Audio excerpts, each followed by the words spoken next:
Side? Yes, I was recording the call. All right, cool. Hold on. All right. Hey guys, welcome back to another episode of the Growing Knowledge Podcast. I'm your host, Parker Cruz, and today with me I have Mr. JP Prescott on this episode of the podcast. Just kind of dive right into it. JP, why don't you give the folks kind of like a brief, if we were to look up JP Prescott and there was a Wikipedia bio of who you were, what would that look like? Can you kind of just tell us a little bit about, who the heck are you? So, I was born in Tallahassee, Florida, and when I was about 2 or 3, we moved down to Plant City. So that's where I got all my education. Went to Tomlin Middle School and Strawberry Crest High School. My Mm. real name is James Prescott. Contrary to popular belief, my name is not, in fact, James Prescott Prescott, like it would appear. But my real name is James Prescott from Tallahassee. And if I had to kind of put stuff out there about what I'm interested in, um, FFA and agriculture is obviously up there at the top, but along with it is I used to be on the swim team. I've always been a fan of hiking, eating food, and recently I've been trying to play the banjo, even though I'm not that good at it. So that kind of sums up me in a person. Yeah, that's kind of like what I known about you. And no, I didn't know you're going to Tallahassee. That's really interesting, and that your folks aren't really from the Plant City area. What kind of made them want to move down there, if you don't mind me asking? Yeah, no problem. So, my dad was in the military reserves in the Navy, and after Oh, okay, cool. 9/11, they basically called him down to Tampa. And Uh, originally, my mom was going to stay up here with me, so we did that for about 2 years with my brother and sister. And then mhm. eventually, he realized that he was probably just going to end up working down there all the time, probably until the foreseeable future. So we decided to move down and lived in an apartment for a while and kind of looked around for places to live. And we just kind of settled on Plant City because it still had a small town feel and wasn't too close to Tampa. And so that's kind of why we settled in on the Plant City area. That's really interesting. Just so you guys know, if it's cutting in and out, like you guys are gonna hear, JP's in a Chick-fil-A parking lot right now, while we're recording this. Um, But yeah, you talk about how the Plant City has that small town feel, and it definitely does from the experiences I've been there. And do you think that had like an impact on you growing up, like just that community? Because when people talk about the Plant City area, it's something that's very always positive and almost Mayberry-ish in a sense, where like everyone kind of knows each other. It's kind of like your typical small town USA for the most part, from what I'm sure, like from what I've experienced down there. So do you think that played like a big role of like who you are and like what you believe in? I would say so. Plant City is a very interesting place because, in terms of population, it's not really a small town. Hmm. It's well over 30,000 people, so it's pretty Hmm. large in terms of cities, but it just really feels like a small town, which is kind of interesting because, like you said, everyone kind of does know each other. Um, all the restaurants are barbecue restaurants and very local and hometown. And Yeah.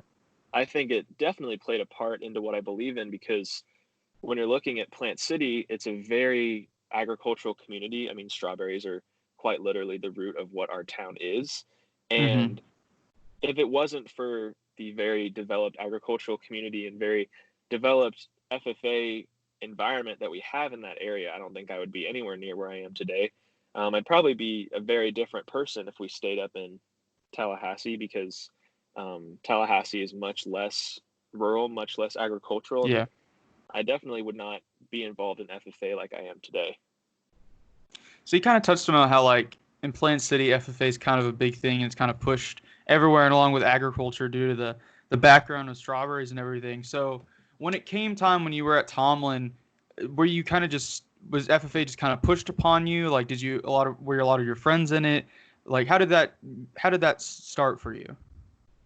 I guess you could say it was kind of pushed upon me because I didn't really want to join in 6th grade because my family does own a tree farm, but I was never like very involved in agriculture, and I was Yeah. like, future farmers of America. That's not really what I'm planning on doing, so Yeah. I didn't really see it as a good outlet for me.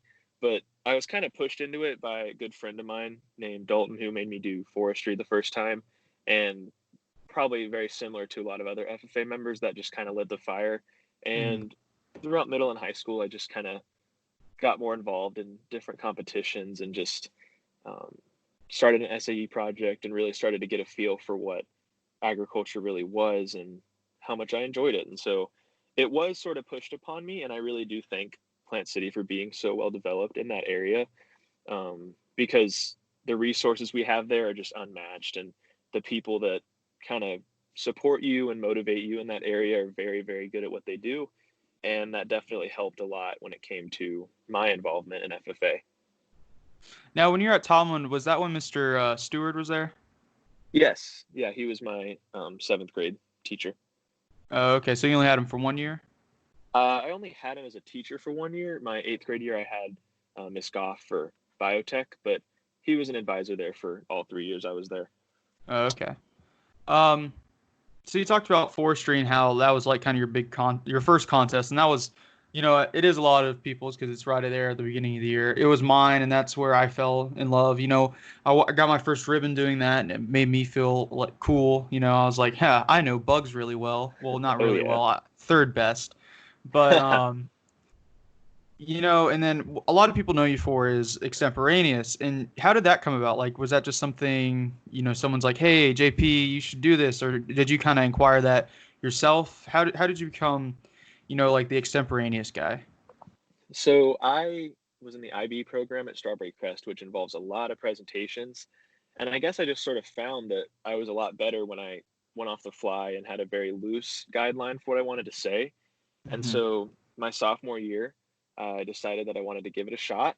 And I went in with not a ton of resources. My team was also competing in Par Pro that year, so I wasn't fully devoted to it. And I got third at sub district, and I was like, all right, that was pretty fun.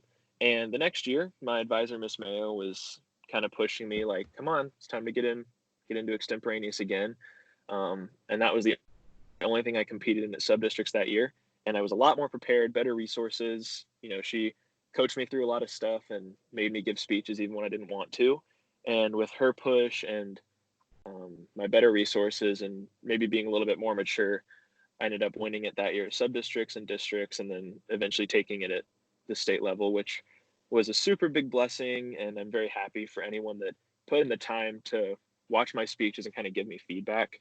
And after the state level, that went up to the national level, and I ended up placing third, making it to the final four, which was my goal.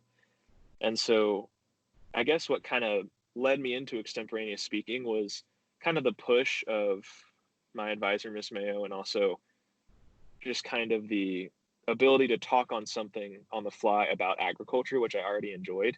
And so it was just a very cohesive competition with everything I kind of enjoyed all wrapped up into one thing. Now, you talked about how, um, I just completely lost my train of thought. So with Extemp, you made it all the way to nationals. You made it to your final four. That was like kind of your goal, like you said. So, what was that like? When after you won state, what was that thought process in your head? Was it like, oh my gosh, what were you feeling after that moment? And like when you got to the final four, what did that make you feel like? Realizing that you accomplished your goal that you set for you to make it that far. What was that entire experience like for you? So winning the state contest was pretty hard. I had a lot of really stiff competition, people I still kind of keep up with today, and all of whom are amazing individuals. And after winning that state contest, I put in the practice for it. Um, I actually chose extemporaneous speaking over ag communications, which I was also on that team that year. And so they were competing in a separate contest for me. I just put in the work. I did a ton of speeches, learned how to do it without index cards, which was a big learning curve. And making it to nationals first round, I thought I did really bad. I lost my train of thought during my speech and kind of had to use some filler words for a little bit, but eventually got back on track and made it to the next round, which kind of put a wind into my sails because I realized that maybe I didn't do as bad as I thought. Um, that second round, the semifinal round, I just basically had to go full force into it, and that was a really good speech that I gave that second round. And I was still nervous going into the dinner because I was competing against people from, I think it was 47 different states, because there were a few states Oh that didn't wow. send one that year. Hmm. And I was in that room, and the way they do it is very torturous. They first read out all the bronze individuals, and then they do all of the silver individuals, Mm. and they go by region. And so, if being in the southern region, if they announce the southern region silver winners and they don't say your state, it almost, I mean, it certainly means that you're in the final four. So I was at a table with like Alabama and Louisiana. And Hmm. so both of their names were called, and then they finished the southern region and they were like, now your eastern region. And so I kind of knew at that point, and we went up to the front and shook hands and got our envelopes. And all of us up there were just completely flabbergasted, for using a Yeah. big word, and just kind of talking about how that was our goal. And we were really excited because we got to go on the big stage.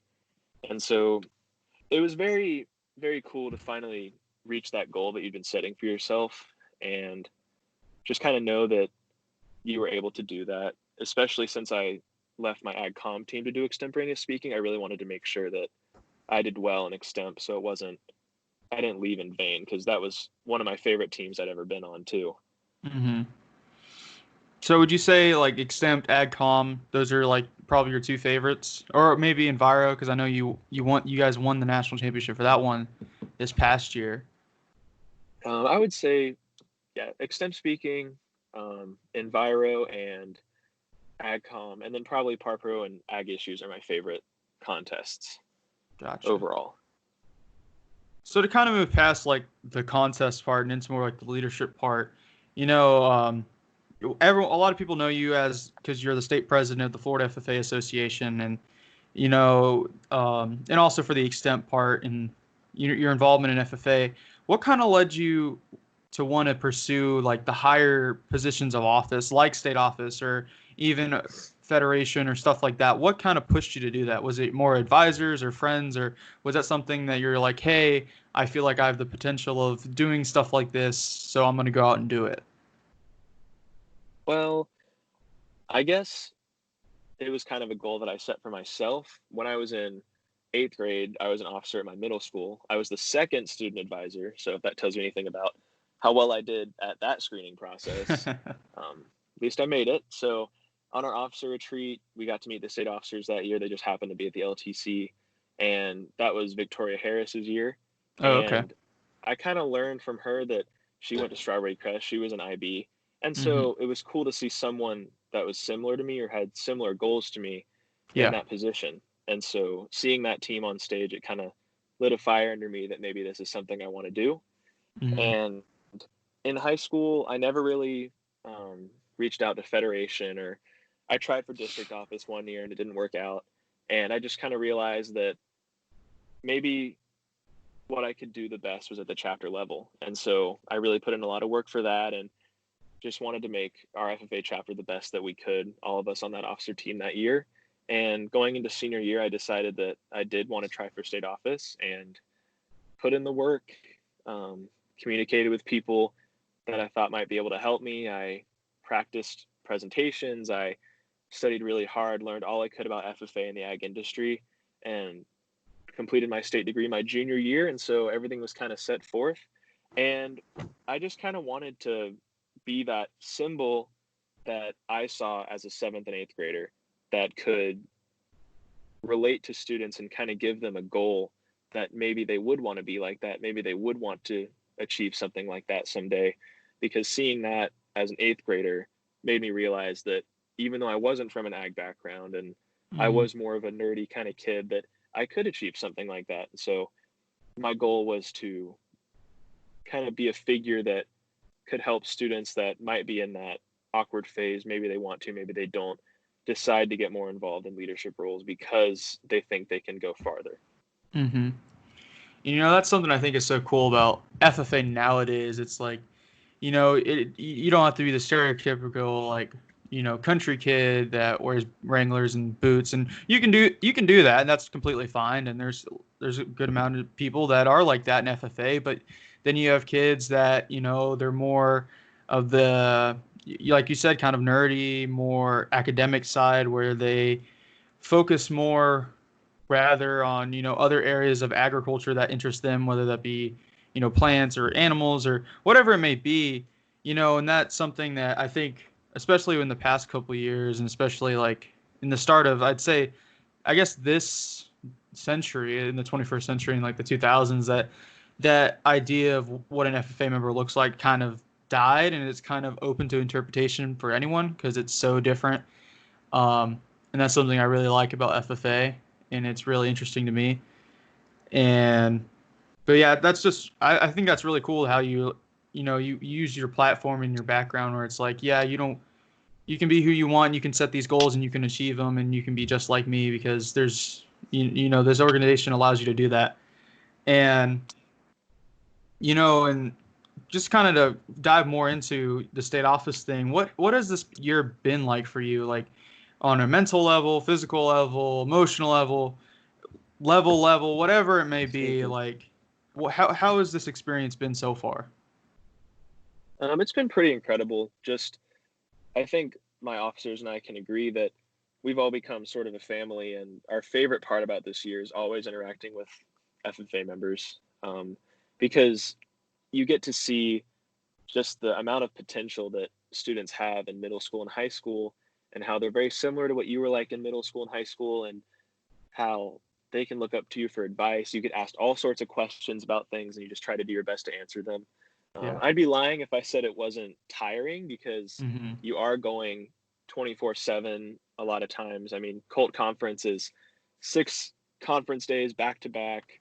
You're not Mm-hmm. going to sleep until late. You're waking up early. You're setting up rooms, chapter visits back to back. You're driving to different schools, doing workshops to 7, 8 classes. It's definitely very tiring, but it's definitely worth it, because the impact you can have on a student is tremendous, especially if you're someone that they can relate to, and you're someone that takes the time to show them that you care about them and you care about where they're planning to go.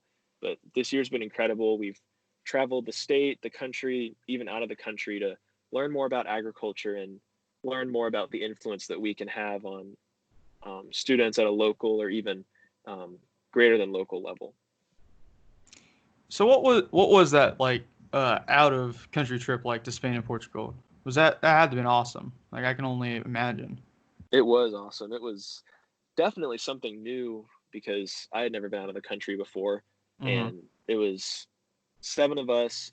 Went to Spain and Portugal. Taylor went to South Africa for a Mm-hmm. large animal vet internship, which is awesome, and she has Yeah. stories that I can't even imagine. But it was 75 state officers from the United States, Oh wow. from all over, and we went to Spain and Portugal. We had our small groups, and we just toured a large portion of the country. We got to see a more northern and central area, which is very mountainous, kind of desert-like, and then the southern area, which is very much tropical, very similar to Florida actually, and then Portugal, which um, was incredible in its own right. We got to see what ag looked like there. We got to meet with people that were very influential in global agriculture, and we got to learn about a country that none of us had been to or really experienced before, which was really, really awesome. So one last question before we kind of jump off the FFA stuff. I sent you an email with the questions, and this was kind of a one that I was kind of proud of when I created it. If you're gonna write a book of your year as a state officer, what would the title be? And let's say this book got picked up by, Paramount or whatever, and they're gonna make it into a movie. Who would play James Prescott? Yeah, I definitely contemplated this question a lot. In terms of book title, I thought of a good one. I think it would be called Where We Are Going. Uh-huh. And the reason I picked that title is because as a state officer, you really learn about yourself and where you think you're going to go in the future, and maybe what is truly important to you. And you also learn about students all over the state and where they want to go. So I've been to Pensacola, I've been to Miami. I've seen students from vastly different backgrounds, and Mm-hmm. learned about where they want to go in the future and kind of what their goals are. And it's really, really cool to see that people from different backgrounds can have similar goals, and also how people can have very different goals, whether they're going to work in the ag industry or not, or they're just doing FFA because they really enjoy it. You get to see where the future of our state and where our country is going. And I think another very important thing to recognize is the FFA is growing really rapidly. Yeah. And we get to see firsthand how students that are in middle school are becoming better leaders in their community, in their schools. And we get to see how high schoolers are beginning to realize where they want to go to college. And so you really get to see where we're going as an organization, as a state, and as a country based on this year of service that we've had. Now, in terms of movies, I've thought about who I would want to play me. I don't want to be too flattering to myself or anything. I'm not going to pick some like huge name actor that I think doesn't look like me at all. But I've actually thought about what actors look like me because that's kind of the way I'm taking this question. And there is an actor that looks a lot like me. I've been told by a lot of people. I think who would play me in this movie is Nick Robinson. He played the older brother in Jurassic World. Um, I don't know. He just looks a lot like me, and I think he would be able to portray me pretty Oh well. yeah, I I'm see not. it. I'm not going to get up here and say Matthew McConaughey because that'd be awkward and definitely doesn't look like me. But I think Nick Robinson would play me. I Yeah, think it'd I be a see it. pretty good movie, pretty inspirational, I'd hope. Yeah, I definitely can see it. I just Googled him. Like, oh, okay, I know who that guy is. I can see it. So kind of just, to jump off from the FFA and kind of the post FFA world. JP, what are your plans after all this FFA stuff is kind of over? That's a big question because it's hard to even imagine that this year is close to over. But when I look at what I would want to do after FFA, um, I am going to the University of Florida, so go Gators. I mean, best in the state easily. But I'm going for currently soil and water sciences with a focus on soil sciences. But Mm-hmm. my decision on my major is kind of up in the air still. Originally, I wanted to do ag engineering, but I've kind of gotten away from that recently. Mm-hmm. And I've been more invested in soil science because I love dirt. And I feel like not a lot of people do. So it could be a pretty good thing to get involved with. But I've also looked at ag education and kind of what my life would be like if I chose to be an ag teacher. And so I might double major, I might Mm-hmm. change my major, who really knows? But I do plan on staying in the ag field one way or another Mm-hmm. and working for either a company or working for myself or helping my parents out at the farm they're planning on starting. So there's a lot that's up in the air for me, but I think in the immediate future, it's going to be going to the University of Florida and getting a degree in the agricultural field, even if I don't know what that looks like yet. That's really awesome. That's kind of where I am at right now. I'm just kind of trying to figure out what I want to do in my life because I have no idea. And that's something I think is kind of funny about the question of when people ask you, what do you want to be when you grow up when you're little? And you give them an answer and you always change it. But then you actually get here and it's like, so what do you want to be? And I'm like, I don't know. And some people do know, Exactly. and that's good for them. Like they know what they want to do and whatever. But I think it's okay for people like our age not to know what we want to do because we're still kids, we're still young, we're still trying to figure out what we like, what we believe in, what our philosophy is, what we value. And that's all going to change and eventually we'll figure it out, but it's okay if we don't have it out right now. And that's something I always try to remember. And my dad always told me, he's like, "Hey, I'd rather you figure it out later than waste money now not doing something you're going to like." And um, that's just something I try to hold on to. Um, Kind of just to wrap some things up, the big thing with FFA and something a lot of people, when they think of FFA, they think of the creed. And, that it starts out with, I believe in the future of agriculture with the faith born not of words, but of deeds. And this is something like every FFA kid gets asked at every interview or every screening process, whatever it may be, and they always ask you, what do you think the future of agriculture is going to look like, or why do you believe in the future of agriculture?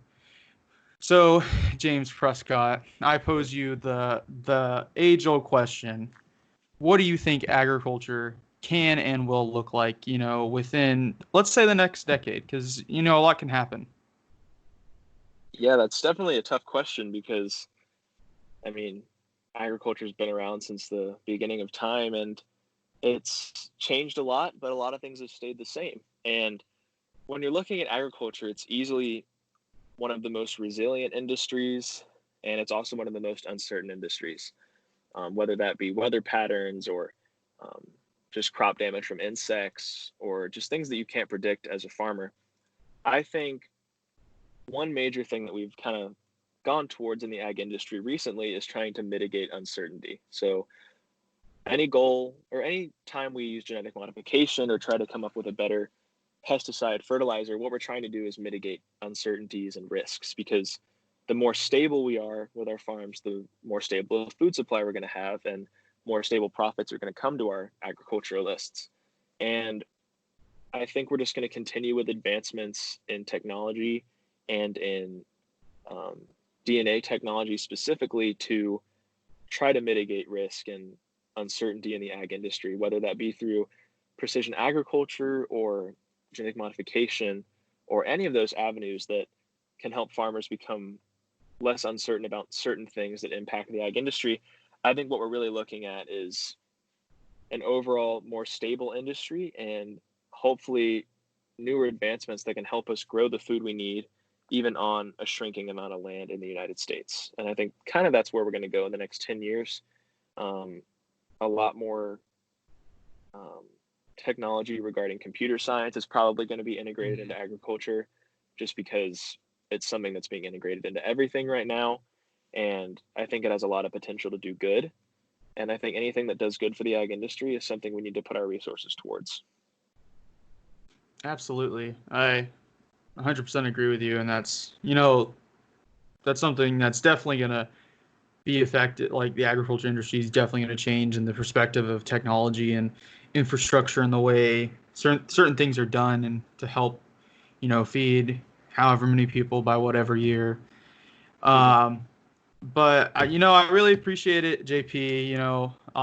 Through all this craziness, I know people are kind of cooped up, and I'm sure they'll enjoy this. So, before I like to wrap up, I always like my guests to have a little spot where they can plug or anything or say anything they'd like to say.